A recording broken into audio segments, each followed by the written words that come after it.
জয়গুরু সকলকে। সবাই কেমন আছো? আশা করি সবাই ভালো আছো আর সবাই ভালো থাকো, সুস্থ থাকো। আমি ঠাকুরের শ্রীচরণে প্রার্থনা করি।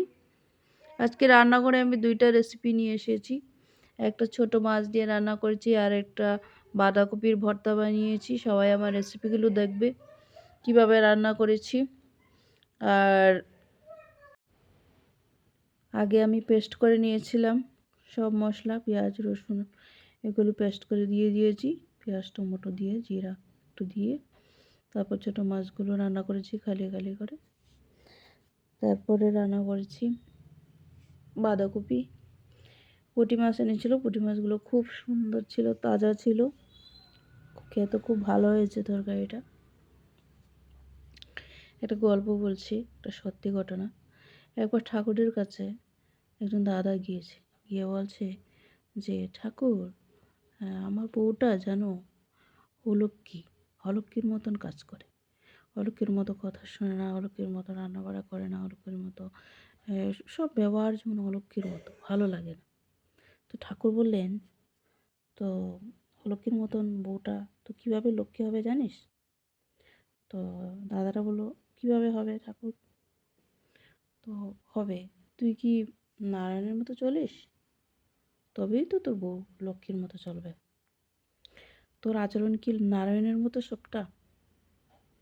তো নারায়ণ তো এইভাবে চলে, এইভাবে চলে, এইভাবে করে, তুই কি তোর মধ্যে কি সেই আচরণটা আছে, নারায়ণের আচরণ? বলছে, হ্যাঁ না। তাহলে তোর বউ কী করে লক্ষ্মী হবে? তুই যদি নারায়ণের মতো হস তাহলে তো তোর বউকে লক্ষ্মী রূপে তুই দেখতে পাবি, বউর ভুলটা তোর তখন নজরে আসবে না।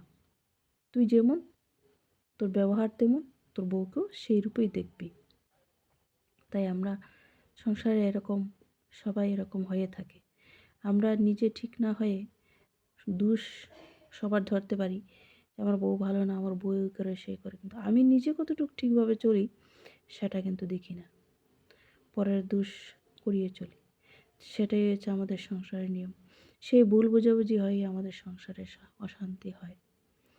তাই আমরা সবাই এইভাবেই চলার চেষ্টা করব, যেভাবে আমি যা আমি অন্যকে যেন সেই রূপে না দেখি। আমি ভালো ব্যবহার করে তাহলে অন্যর ব্যবহারটা আমি শুধরানোর চেষ্টা করব। তারপর দেখো, এবার প্রথমবার আমি বাঁধাকপি বাটা বানিয়েছি, খেতে কিন্তু দুর্দান্ত হয়েছে। তো আগে আমি এটাকে ভাপিয়ে নিয়ে তারপর পেস্ট করে নিয়েছি শুকনো লঙ্কা রসুন দিয়ে। তারপর আমি সঙ্গে সঙ্গে গরম ভাত দিয়ে বাটাটা দিয়ে ভাত খেয়েছি। এত দুর্দান্ত হয়েছে বাটাটা, মানে এই বাটা দিয়েই একতাল ভাত খেয়ে নিয়েছি আমি। দুর্দান্ত হয়েছে, দুর্দান্ত। তো সবাই এভাবে বাটা খেয়ে দেখবেন, সবাই তো অবশ্যই খেয়েছেন, তারপরও খেয়ে দেখবেন, খুব ভালো হয়েছে। আর আমি সবাইকে বলবো, আবার সবাই ভালো থেকো,